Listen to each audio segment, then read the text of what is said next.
Class 6 students कैसे हैं आप सब। आई होप आप सब बढ़िया होंगे। तो आइए आपकी क्लास का एक और पेपर सोल्व करते हैं जो कि पीएमसी के विद्यालय में आ चुका है। प्रेडिक्ट टेस्ट 2 के लिए इस पेपर को बनाया गया था। देखो आप किसी भी स्कूल से हो कोई फ़र्क नहीं पड़ता क्योंकि सभी का सिलेबस सेम है ऑलमोस्ट, और सभी स्कूल के पेपर्स को हम इसी तरह से करते हैं कि हर स्कूल का बच्चा पीटी उस पर्टिकुलर एग्ज़ाम के लिए तैयार हो जाए। जैसे अभी एग्ज़ाम कौन से चल रहे हैं, PT 2।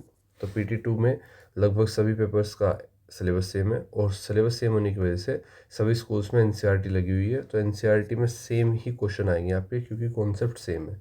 लिमिटेड कॉन्सेप्ट होता है, लिमिटेड क्वेश्चन होते हैं। ठीक है, तो आइए बिना टाइम वेस्ट किए अपने क्वेश्चन पेपर पर चलते हैं। सब्जेक्ट आपका इंग्लिश आपके सामने, और पहला क्वेश्चन कहता है सेक्शन ए। देखो रीडिंग सेक्शन इसलिए होता है, पहले समझो, रीडिंग सेक्शन इसलिए होता है कि जो एग्जामिनर है जिसने क्वेश्चन पेपर बनाया है वो चाहता है कि ये पता करना कि क्या आप रीडिंग बेस्ड क्वेश्चंस कर सकते हो, क्या आपको रीडिंग आती है, क्या आप रीडिंग से सही मीनिंग निकाल सकते हो। तो देखो अब आपको इसका मतलब ये भी नहीं है कि आपको जो पैसेज दिया है आप इसको याद करने लग जाओ, तीन तीन चार चार बार पढ़ो, ज़रूरी नहीं है। हम सिर्फ एक बार पढ़ते चलेंगे और अपना आंसर कर लेंगे। एक बार कैसे पढ़ेंगे, हम पहले एक पैराग्राफ में से एक लाइन या दो लाइन पढ़ेंगे शुरू की, ठीक है। जहाँ पर बात पूरी होगी, पहली बात पूरी होते ही रुक जाएंगे। तो यहाँ से स्टार्ट करेंगे हम। Once upon a time a girl called Amelia saved some money to buy an airplane. It was yellow and she called it the Canary. Some years later, she became the first woman to fly solo across the Atlantic Ocean. ठीक है, बात complete हुई। अब इसके behalf पर देखते हैं कितने क्वेश्चन हम कर पाते हैं। फर्स्ट क्वेश्चन पूछता है which body of water was Amelia flying over when her plane made its last recorded transmission and ultimately disappeared. तो A the Atlantic ocean, B the Indian ocean, C Pacific ocean, D the Mediterranean ocean. देखो अभी हमारे सामने जो जिक्र आया है वो ये तो आया कि वो अटलांटिक ओशन के ऊपर से उड़ी थी, बट ये नहीं आया कि जब उसका प्लेन मिस हो गया था, when her plane made its last recorded transmission. ठीक है, तो इससे आगे चलते हैं। It was a difficult flight, the plane was disturbed by icy storms and strong winds. All she had as food was a can of tomato juice, which she sucked through a straw. The flight took almost 15 hours to reach Northern Ireland in Europe. She landed her plane in a field full of cows. The farmer there asked, have you come far? All the way from America. She laughed. Amelia liked to do things that no one had done before, and she loved flying. The next challenge that she took was to fly around the world. There was a little space left in the plane for her small bag, as she had to carry a lot of fuel in the remaining space. फिर कहता है कि the flight was going well, flight अच्छी जा रही थी। She was suppose to land at Holland island. देखो अभी तक मेरा कहने का मतलब है आपके 90% क्वेश्चन जो आएंगे ना, उसमें पहला क्वेश्चन जो होगा वो शुरू की 3 लाइन से आ जाएगा, दूसरा क्वेश्चन जो होगा शुरू की 5 लाइन से आ जाएगा। इस तरह से होता है। बट अगर बहुत ही समझदार टीचर आपसे एक्सपेक्टेशन रख रहा है कि आप बहुत अच्छा पढ़ते हो, आप बहुत अच्छा तैयारी करते हो, तो वो ज़रूरी नहीं है कि शुरू में ही आंसर दें।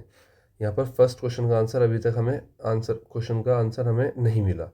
अभी हम देख रहे हैं कि वो कौन सी फ़्लाइट ली थी उसने जब उसका प्लेन ट्रांसमिशन जो लास्ट रिकॉर्ड किया गया था वो last recorded transmission and ultimately disappear हो गया था।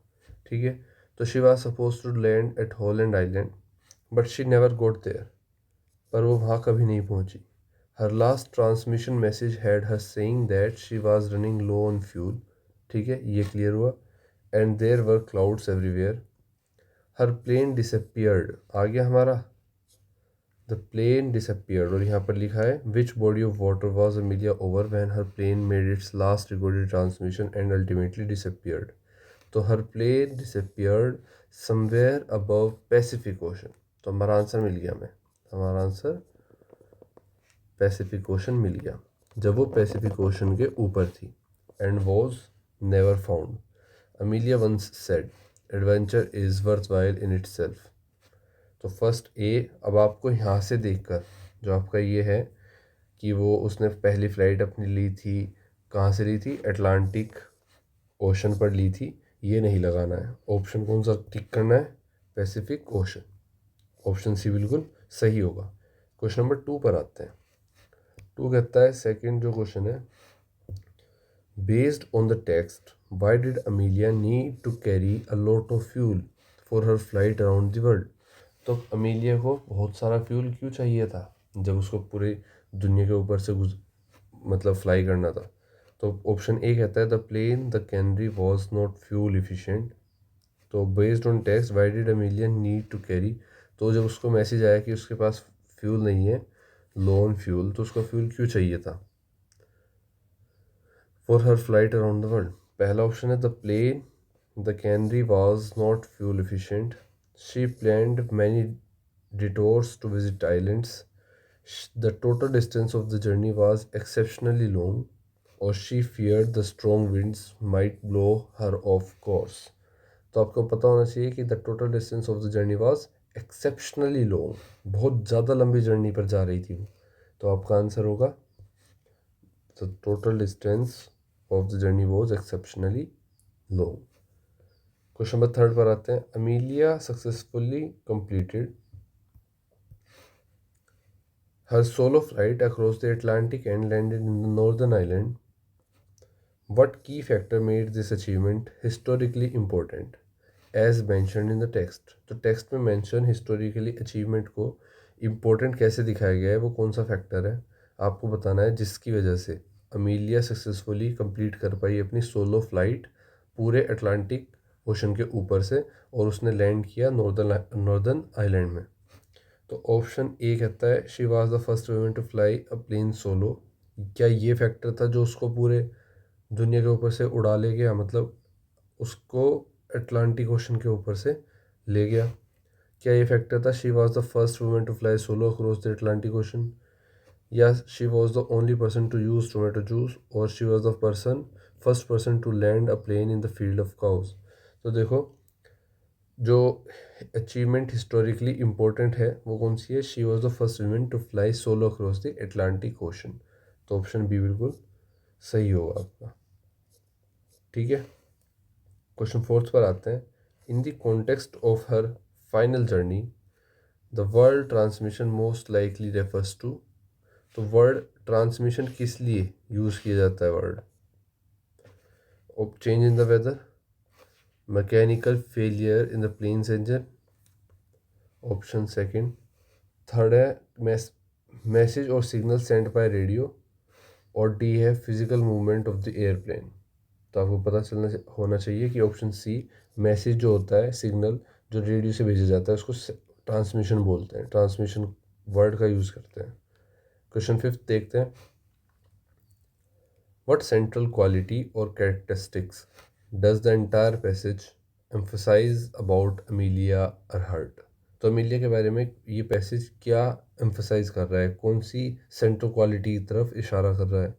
ए, कि her health and ability to afford airplanes, उसकी हेल्थ और उसके मतलब वो अफोर्ड कर सकती थी, वो इतनी अमीर थी कि प्लेन को अफोर्ड कर सकती थी। बी कहता है हर एक्सेप्शनल नेविगेशनल स्किल, उसकी जो एक्सेप्शनल नेविगेशन स्किल थी उसकी तरफ इशारा करता है। C, her love of flying and appetite for new challenging adventures, और D, her talent for making farmer laugh. तो देखो, फार्मर को कहीं पर नहीं हंसा रही वो, उसके पास कोई स्किल एक्सेप्शनल नेविगेशनल नहीं थी, उसके पास कोई ऐसी वेल्थ नहीं थी कि वो बहुत अमीर हो और उसके प्लेन को वो अफोर्ड कर सकती हो। तो आंसर आपका सी होगा। देखो, उसका लव जो फ्लाइंग की तरफ था, उसको प्लेन उड़ाने की तरफ उसका प्यार था, एप्टाइट फॉर न्यू चैलेंजिंग एडवेंचर्स, यही उसका सेंट्रल कैरेक्टरिस्टिक्स थी। ठीक है, सेंट्रल क्वालिटी थी। 6th क्वेश्चन पूछता है, Amelia's flight across the Atlantic ocean took almost dash hours. तो कितने आवर लिए थे, तो 15 hours to reach northern island. 15 hours, ये आपके पैसेज में भी आपको दिखाई दिया था कि उसने कितने घंटे लिए थे, 15 आवर्स लिए थे। देखो यहाँ पे लिखा हुआ है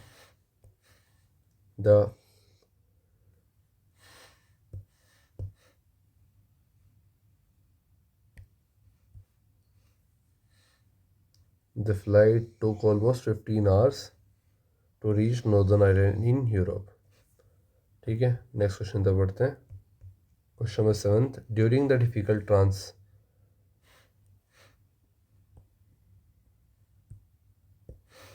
difficult transatlantic flight, the plane was disturbed by dash storms and strong winds। by dash क्या? by icy storm। ठीक है, बर्फीले तूफान और ठंड, बहुत मजबूत हवाओं से उसको जूझना पड़ा था। 8th क्वेश्चन है, for her attempt to fly around the world, Amelia had to leave out most her baggage to make space for a lot of fuel। space for a lot of fuel। 9th question कहता है, find an antonym. Antonym होता है opposite word, किसी भी word का opposite को antonym कहते हैं, और सिमिलर को क्या कहते हैं? सिनोनिम। तो find an antonym for the word difficult as used to describe the Atlantic flight. तो डिफ़िकल्ट को किस वर्ड से दर्शाया गया है जब अटलांटिक फ़्लाइट के बारे में बताया जा रहा था? इजी, चैलेंजिंग, विंडी और लॉन्ग। तो ऑप्शन बी आपका होगा, ऑप्शन बी आपका होगा चैलेंजिंग, अगर सिनोनिम पूछता। लेकिन पूछा है ओपोजिट। ओपोजिट कौन सा वर्ड यूज़ किया गया है? ईजी वर्ड यूज़ किया गया है। ठीक है, तो आपका आंसर हो जाएगा ऑप्शन ए। 10th पर चलते हैं, फाइंड अ सिनोनिम। देखो सिनोनिम बताया जो वर्ड सिमिलर होता है, word with a similar meaning. For the word disappeared as use to describe what happen to her plane over the Pacific. जब पैसिफिक ओशन के ऊपर उसका प्लेन डिसअपियर हो गया था, तो कौन सा वर्ड यूज़ किया गया है और जो कि सिनोनिम है? तो अराइव्ड का मतलब होता है पहुंच जाना, लैंडेड का मतलब उतर जाना, फाउंड मतलब मिलना। तो बी ऑप्शन होता है वैनिश, इसका मतलब है कि डिसअपियर हो जाना। ठीक है, साफ हो जाना। सेक्शन बी की तरफ पढ़ते हैं। इस सेक्शन में एग्जामिनर आपसे चाहता है कि आपको क्रिएटिव राइटिंग और ग्रामर आनी चाहिए। लेटर, एप्लीकेशन, छोटी छोटी चीज़ें, पैराग्राफ, आर्टिकल, स्पीच, डिबेट, इन सब चीज़ों में चाहता है एग्जामिनर आपसे कि ये सब चीज़ें आपको आनी चाहिए। अब आनी चाहिए तो वो इस तरह के क्वेश्चन भी पूछेगा आपसे। आइए देखते हैं क्रिएटिव राइटिंग एंड ग्रामर में। Question number 2, write a letter to your friend on behalf write a letter to your friend on behalf of your grandmother about the importance of kitchen spices in curing disease। तो important एक letter लिखो अपने friend को इस बात पर कि कैसे अब आपकी ग्रैंडमदर कैसे सोचती है किस बारे में? Importance of kitchen spices. जो आपके रसोई के मसाले हैं किसी बीमारी को ठीक करने के लिए, उनकी इम्पोर्टेंस कितनी है, आपकी ग्रैंडमदर कैसे बताती हैं, इस बात को प्रूव करते हुए अपने दोस्त को लेटर लिखो। आइए लिखते हैं।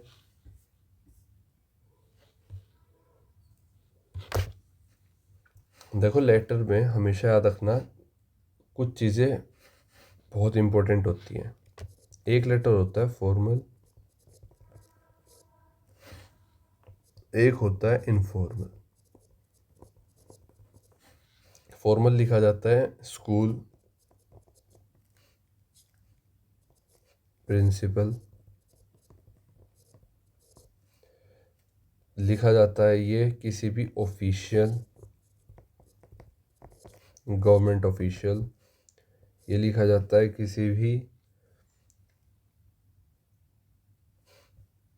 किसी भी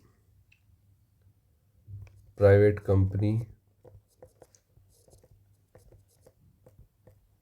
ठीक है, तो किसी भी तरह के ऑफिशियल काम के लिए कैसा लेटर लिखा जाता है? फॉर्मल लेटर लिखा जाता है।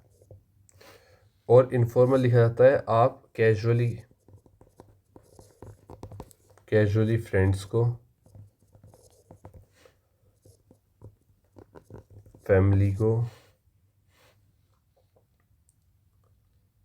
या किसी कॉलीग को।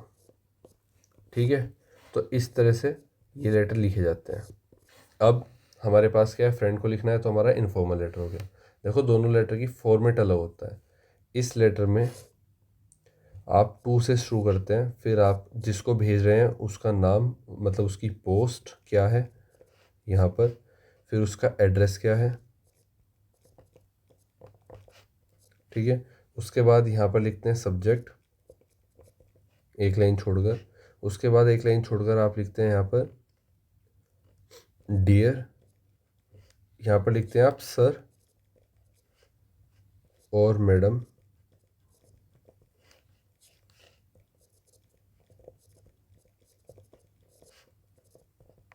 रिस्पेक्टेड सर और मैडम।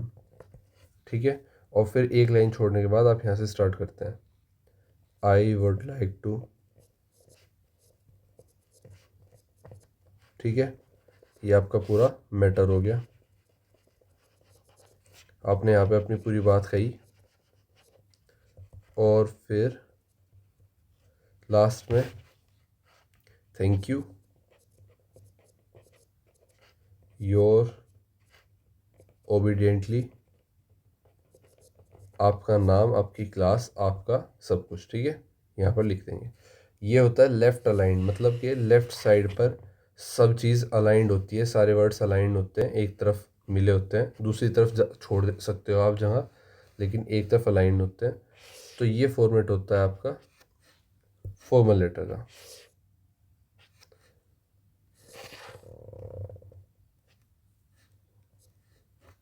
ठीक है, और इनफॉर्मल पर आते हैं। तो आपको पता है, पहले आप सिर्फ डियरेस्ट लिख के अपने दोस्त का नाम लिख सकते हो, dearest,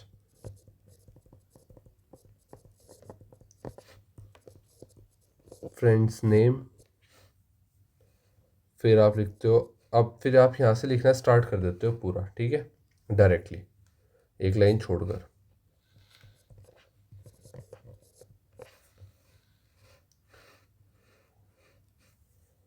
I hope you are well, dash dash dash dash dash. ठीक है, इस तरह से आप लिखते हो, और लास्ट में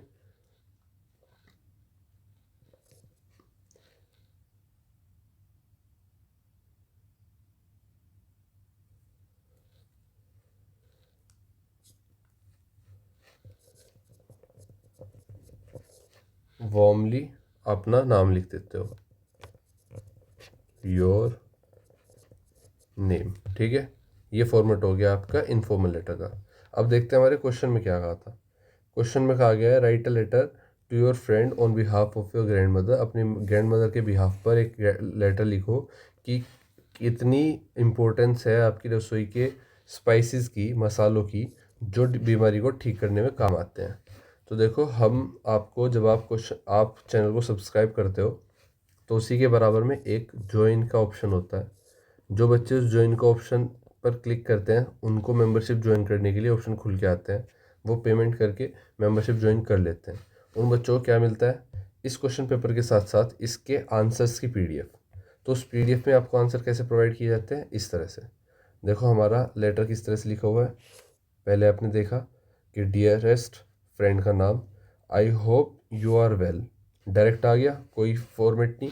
लेफ्ट अलाइंड होंगे फॉर्मेट में, एक लाइन छोड़ दिया आपने यहाँ पर, ये ऑफिस स्टार्ट किया।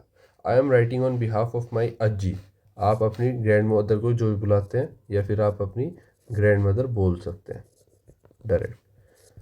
तो I am writing on behalf of my grandmother ajji, who believes in the amazing healing power of common kitchen spices. Okay, she often says that our ancestors used spices not just for flavor but to prevent and treat illness. तो मेरी grand mother का कहना है कि कैसे हमारे ancestors जो थे, हमारे पूर्वज जो थे, वो मसालों का सिर्फ स्वाद अनुसार यूज़ नहीं करते थे, स्वाद के लिए यूज़ नहीं करते थे, वो यूज़ करते थे बीमारियों को ठीक करने के लिए भी, but to prevent and treat illness. Turmeric boost immunity and heals wounds, ginger soothes colds and upset stomachs, cumin and coriander. Water aids digestion and cloves act as a natural painkiller. तो आपको बताया गया है कैसे हल्दी की जो immunity power बढ़ाने की क्षमताएं हैं, क्योंकि वो बहुत ज़्यादा इम्यूनिटी बूस्ट करती है। तो इस तरह से आपको अदरक की बताई गई है कि कोल्ड में काम आता है, अपसेट स्टमक में काम आता है। तो my grandmother knows modern medicine is useful, but she encourages us to use these natural remedies from our pantries. They are safe, effective, and part of our tradition. I hope you will try them next time you feel unwell. Ajji sends her love. My grandmother sends her love. ठीक है, warmly अपना नाम। इस तरह से आप अपना letter लिखेंगे। ठीक है, नेक्स्ट क्वेश्चन तक बढ़ते हैं। नेक्स्ट क्वेश्चन है हमारा क्वेश्चन नंबर 2 का और पार्ट में कहा गया है कि write a paragraph about your favourite playtime और about the importance of yoga. तो प्ले टाइम और योगा के ऊपर आपको पैराग्राफ लिखना है। देखो, पैराग्राफ डायरेक्ट लिखा जाता है, कहीं से मतलब ऐसे फॉर्मेट नहीं होता पैराग्राफ का। तो आप पैराग्राफ डायरेक्ट लिखना स्टार्ट करेंगे और उसका फॉर्मेट बस इतना है, यहाँ से स्टार्ट किया आपने, लाइन लिखनी स्टार्ट की, इसमें कोई चीज़ नहीं छोड़नी, कुछ भी लेफ़्ट और राइट अलाइन रहेंगे, सीधा सीधा जाएंगे और एक पैराग्राफ जितने वर्ड्स का कहा जाएगा उतना लिखेंगे। देखो, पैराग्राफ ज़रूरी नहीं है ये आए, तो आप प्रैक्टिस करेंगे 5 से 6 टॉपिक के पैराग्राफ्स को याद करके लिखने की। क्वेश्चन नंबर 3 पर आते हैं। Do as directed. Question number 1, match the following root words with suitable suffix. Suffix और प्रीफिक्स समझो। सफिक्स होता है जो वर्ड के बाद में लगता है, किसी वर्ड के बाद में लगता है, और प्रीफिक्स होता है जो किसी वर्ड के पहले लगता है। ये वर्ड आपका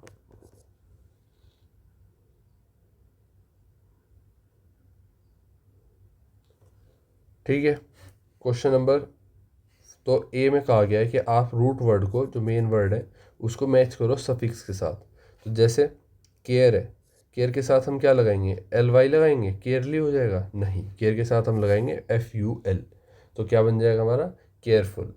इसके बाद मैजिक, तो मैजिक के साथ क्या लगेंगे, AL, मैजिकल। ठीक है। फ्रेंड के साथ LY, फ्रेंडली। और सेलिब्रेट के साथ TION, सेलिब्रेशन। ठीक है। क्वेश्चन नंबर B पर चलते हैं। फिल इन द ब्लैंक्स आपके सामने है।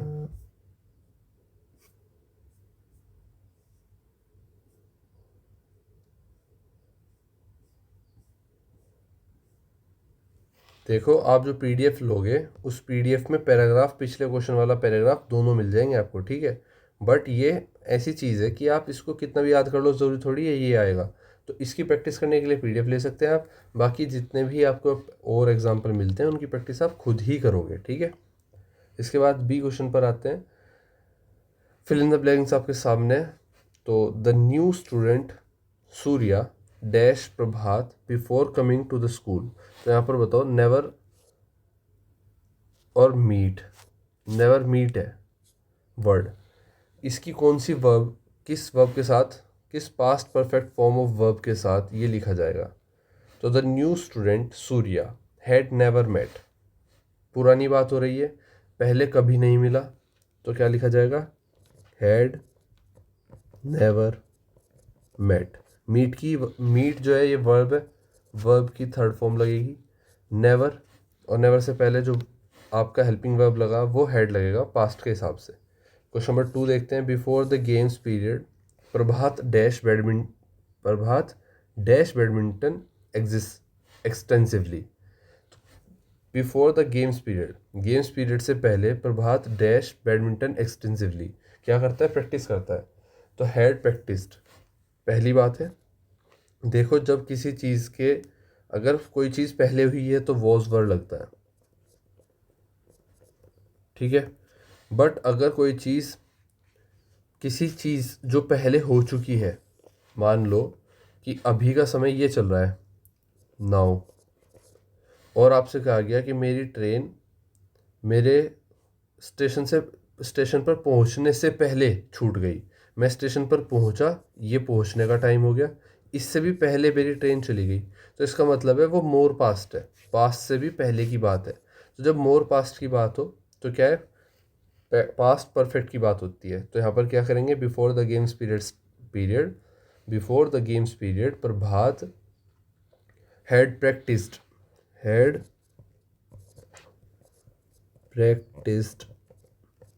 Badminton extensively. क्वेश्चन थर्ड कहता है Surya dash basketball for years before joining the school's badminton team. तो सूर्य हैड प्लेड क्यों, देखो प्ले की वर्ब की थर्ड फॉर्म हेल्पिंग वर्ब वो आएगी। आस्क्ड फॉर, देखो सूर्य बैडमिंटन खेलता था, बास्केटबॉल खेलता था किससे पहले, ईयर्स बिफोर ज्वाइनिंग द, उससे पहले स्कूल की बैडमिंटन टीम को ज्वाइन करने से पहले। तो ये भी काम पहले ही हुआ है और इससे भी पहले की बात है, इसलिए हेड लगा। ठीक है, सेक्शन सी पर आते हैं। लिटरेचर आपके सामने, क्वेश्चन पेपर में एग्जामिनर आपसे चाहता है, आप आपके बारे में ये जानना चाहता है कि आप क्या स्कूल में जो चैप्टर्स हैं, पोएम्स हैं, उनके बिहाफ पर क्वेश्चंस के आंसर दे सकते हो। तो आइए पढ़ते हैं, read the following stanza and answer the following questions. Stanza ये है कि I thought the world was made of straw and nestled by my mother, one day I fluttered from my nest to see what I could find, I said the world is made of leaves, I have been very blind. देखो ये किसके point of view से बात हो रही है, ये point of की बात एक बर्ड के पॉइंट ऑफ व्यू से बात हो रही है।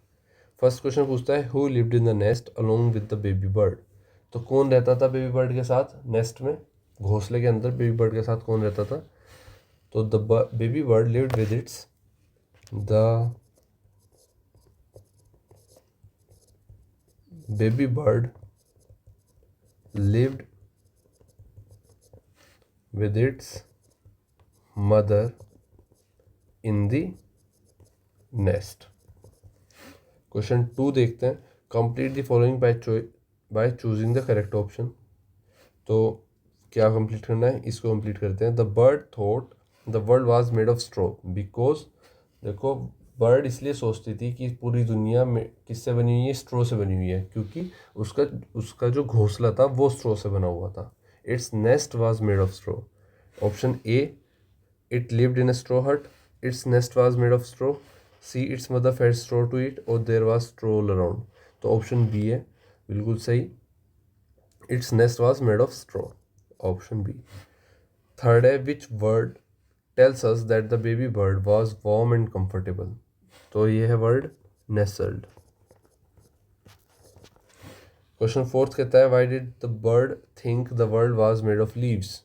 वो क्यों सोचती थी कि दुनिया पत्तियों की बनी हुई है। द बर्ड थॉट, तो आप आंसर लिखेंगे दी, कौन सा क्वेश्चन है, फोर्थ का fourth.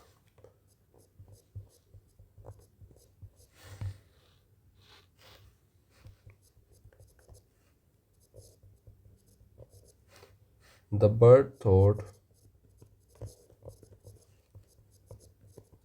That the world was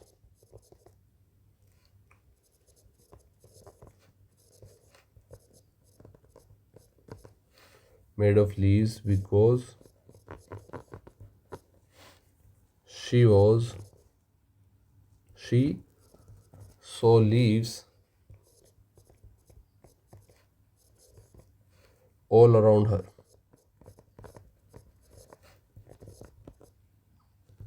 ठीक है, next question fifth, what does the set of words I said mean. A flu, shouted, spoke और क्राइड। तो इसका मतलब है स्पोक। आई सेड का मतलब है वो बोल रहा है, बात करने के लिए। ऑप्शन सी बिल्कुल सही होगा। क्वेश्चन फिफ्थ पर आते हैं, any answer any 5 of the following question. आपके सामने 6 क्वेश्चन दिए गए, इनमें से कोई भी 5 करने हैं। 20 से 30 वर्ड का आंसर आपको लिखना है। ठीक है, देखो क्वेश्चन फर्स्ट कहता है why did Dadi ask Vikram and Vaibhavi to share the natural cures with their friends. तो दादी क्यों पूछती है विक्रम और वैभवी को कि वो शेयर करें अपने natural cures with their friends. आइए इसका आंसर लिखते हैं, फिफ्थ के फर्स्ट का answer. Dadi asked,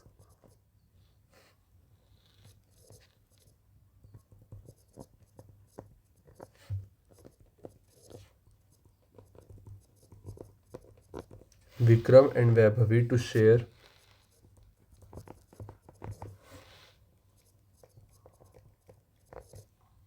natural cures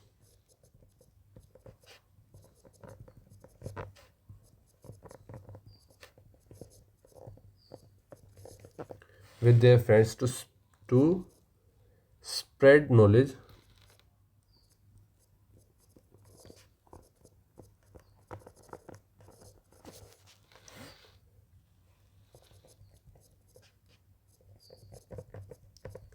help others preserve tradition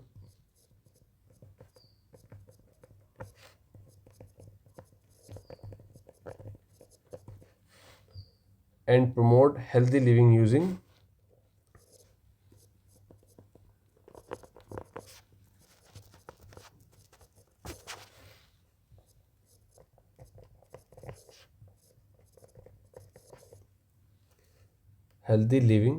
using kitchen spices like turmeric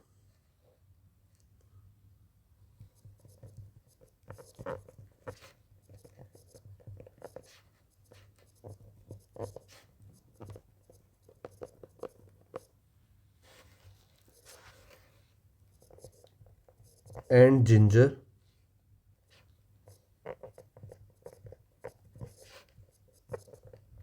ensuring this valuable accessible wisdom isn't lost.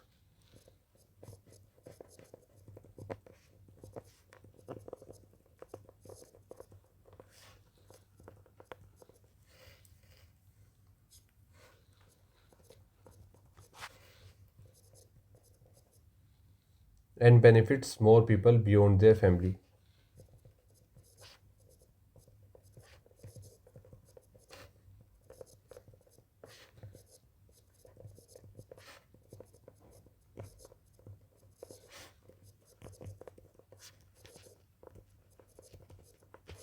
ठीक है, थोड़ा लंबा हो सकता है पर बात पूरी कही गई है।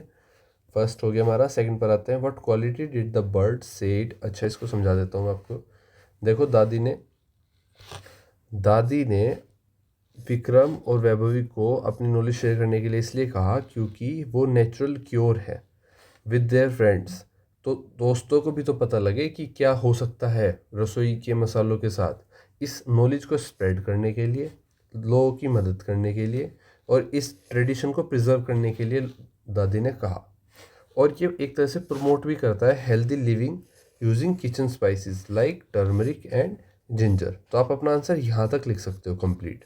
इसके बाद जो बच्चा लिखना चाहे वो लिख सकता है कि ensuring this valuable accessible wisdom. तो जो ये एक्सेसिव मतलब हम जिसको यूज़ कर सकते हैं, इस समझदारी, इस ज्ञान को, ये कभी खो ना जाए और इसका फ़ायदा हर लोग उठा पाएँ, भले ही वे हमारे परिवार के ना हो। ठीक है। सेकंड क्वेश्चन कहता है, what quality did the bird से इट हैड। तो क्या क्वालिटी बर्ड के पास जो वो कहती थी उसके पास है जब वो व्हेन इट फ्लू अवे, जब वो दूर उड़ जाती थी तो उसके पास थी। When the bird flu away in the poem what a bird thought. आप लिखेंगे when the bird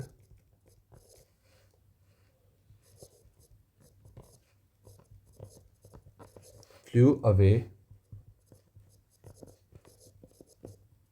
in the poem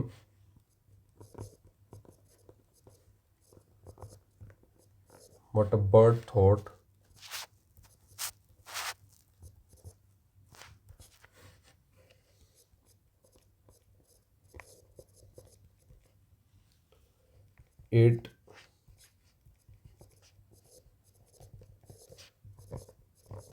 it said was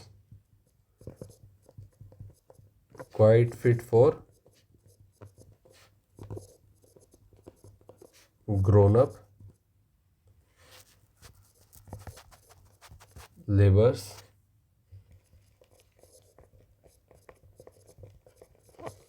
indicating it had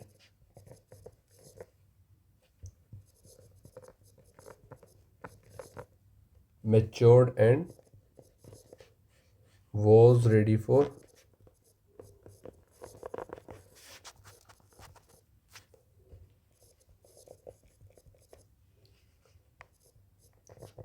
adult responsibility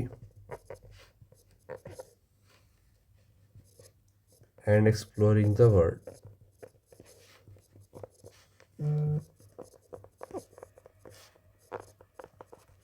Exploring the larger world beyond its nest. Beyond its nest. तो basically वो कहती है कि it said was quite fit for grown up labour. तो वो सही तरीके से ग्रो अप हुई है, इंडिकेटिंग, जैसे कि वो इंडिकेट करता है कि it had matured and was ready for adult responsibility, और वो बड़ी जिम्मेदारियों को उठाने के लिए तैयार है और एक्सप्लोर करने के लिए तैयार है जो घोंसला है उसके अलावा पूरी दुनिया को। ठीक है, नेक्स्ट क्वेश्चन तक बढ़ते हैं। Third one, what was special about the last Friday of each month. तो क्या स्पेशल होता है लास्ट फ्राइडे, हर महीने के आखिरी फ्राइडे के बारे में। चेंज ऑफ हार्ट का क्वेश्चन है।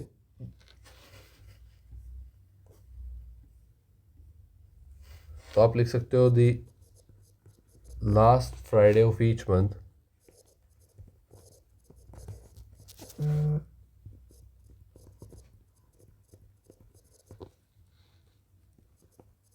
was very special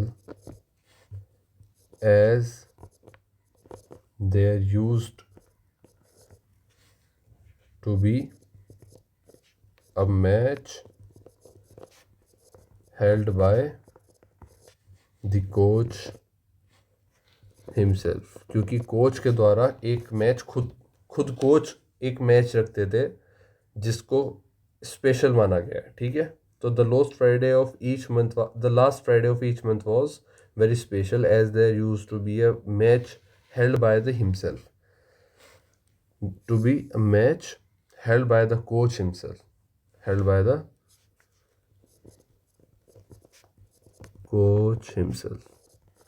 ठीक है, नेक्स्ट क्वेश्चन पर चलते हैं।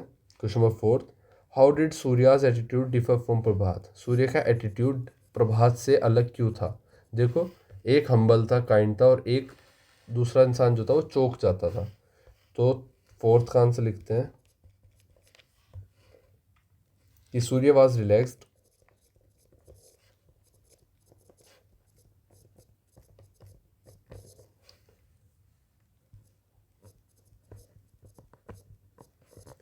enjoyed the game itself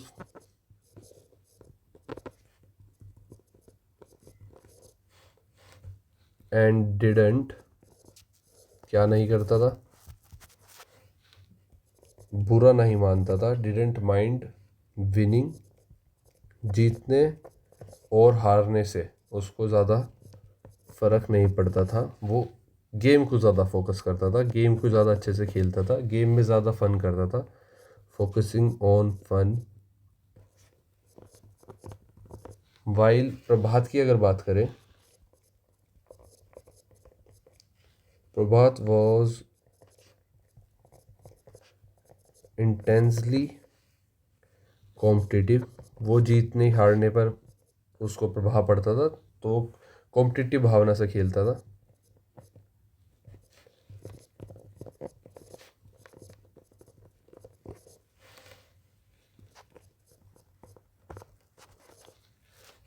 played only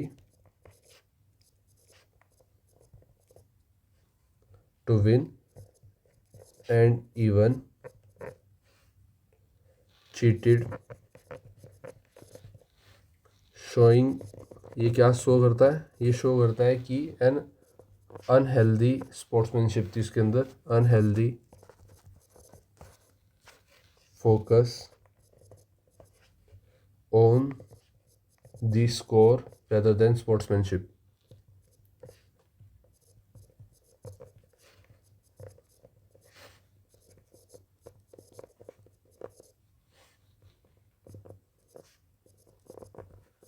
ठीक है, क्वेश्चन फोर्थ फिफ्थ पर आते हैं। देखो, सूर्या रिलैक्स बंदा था, बिल्कुल रिलैक्स, मज़े करता था, गेम खेलता था, गेम पर फोकस करता था, हार जीत के पीछे नहीं भागता था, वो सिर्फ इंजॉय करने के लिए और अपना बेस्ट देने के लिए खेलता था। लेकिन वहीं प्रभात क्या था, वो कॉम्पिटिटिव भावना रखता था, जो कि गलत है। वो जीतने और हारने पर फ़र्क पड़ता था उसको, जो हारने से बिल्कुल मतलब हारने को बिल्कुल नफरत करता था। वो खेलता था जीतने के लिए, इवन चीटेड शोइंग एन अनहेल्थ, और वो मतलब जीतने के लिए चीट भी कर सकता था, जो क्या दिखाता है, unhealthy focus on the score, जो एक अच्छी बात नहीं है। रेदर देन स्पोर्ट्समैनशिप, अच्छी बात क्या है, स्पोर्ट्समैनशिप, आपके अंदर खेल भावना अच्छी होनी चाहिए। खेल में आप जीतो या हारो मैटर नहीं करता, इस एज में मैटर नहीं करता जिसमें आप हैं। ठीक है, क्वेश्चन फिफ्थ पर आते हैं। Where exactly in the kitchen did her grandmother find the cures, तो कहाँ पर किचन में ग्रैंड मदर को क्योर्स मिले, एग्जैक्टली बताओ। फिफ्थ क्वेश्चन आपके सामने। फिफ्थ का आंसर होगा आपका, her grandmother found cures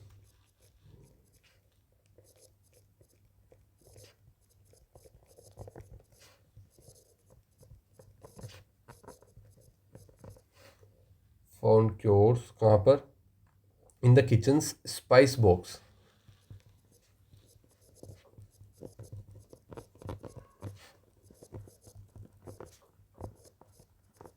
ठीक है, and herbs jar, and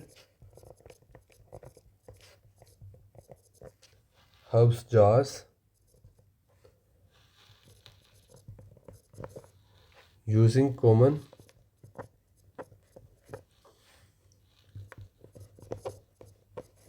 ingredients like turmeric, जो कि आपकी हल्दी होती है, फिनुग्रीक, जो कि आपकी मेथी होती है, क्यूमिन, आपको पता ही है, जीरा, और जिंजर, अदरक, and basil for natural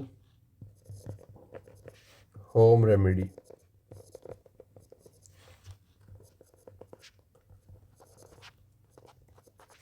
illness like cold and cough. ठीक है, ये आपका प्रॉपर आंसर हो गया। फिफ्थ के बाद सिक्स पर आते हैं। वैसे तो आपको फिफ्थ पाँच ही क्वेश्चन करने हैं छः में से, पर फिर सिक्स करा देते हैं, जिससे कि आप कोई से भी पाँच चुन पाओ। Which parts of the neem tree are use to make medicine, तो नीम ट्री के कौन से पार्ट मेडिसिन में यूज होते हैं। देखो, almost all parts of the neem tree,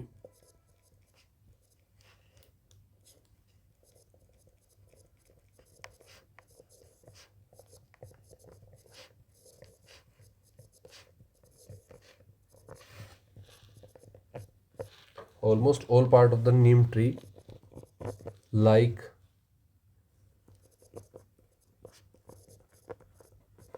neem leaves, bark, seeds and neem oil are used for making medicines and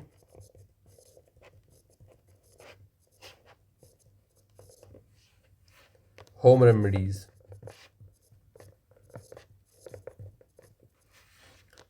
Because neem has strong healing and antiseptic properties.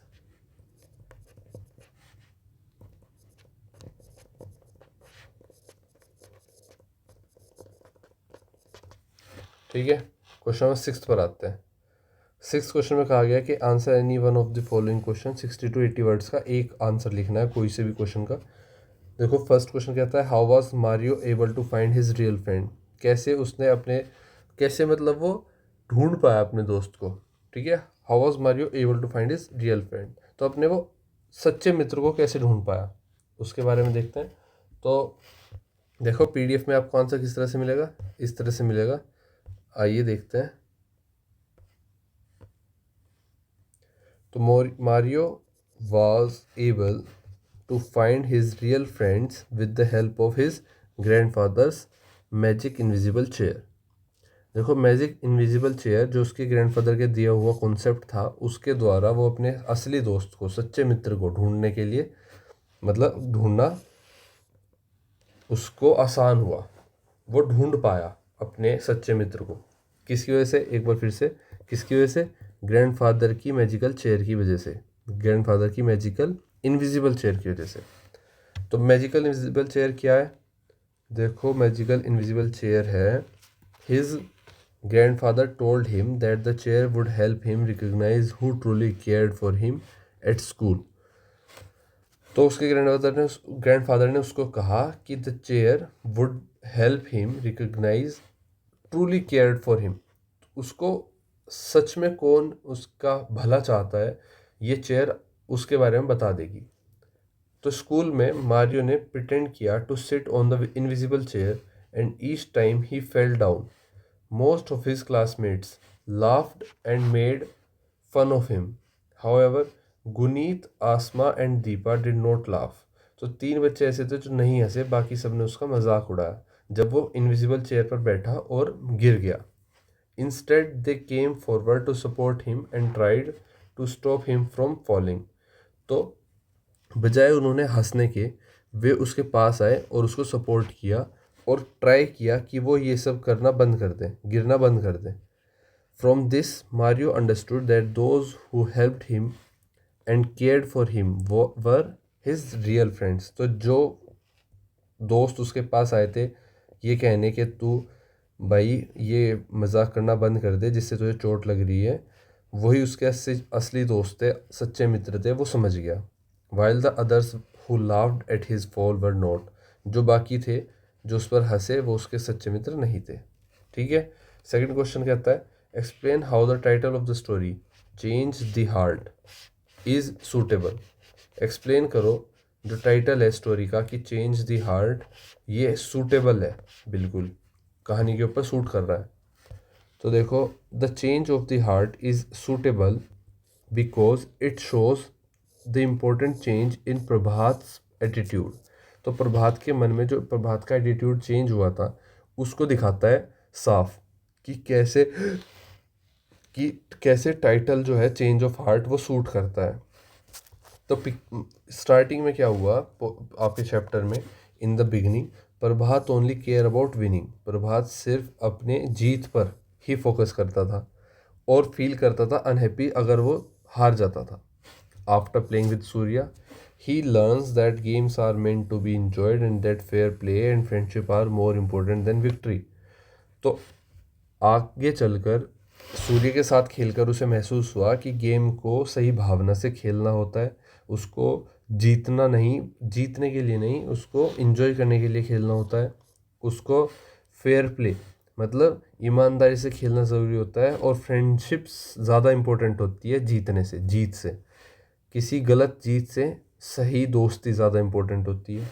सूर्याज positive attitude help Prabhat understand the true spirit of sportsmanship. तो जो सूर्या का positive attitude था वो प्रभात को help करता है ये समझने में कि असली स्पोर्ट्समैनशिप क्या है। This change in Prabhat thoughts and feeling justifies the title. तो ये जो चेंज है ये प्रभात के मन में आया, प्रभात की फीलिंग्स में आया, एटीट्यूड में आया, ये बिल्कुल सही सूट करता है टाइटल पर, जो कि है आपका चेंज ऑफ हार्ट।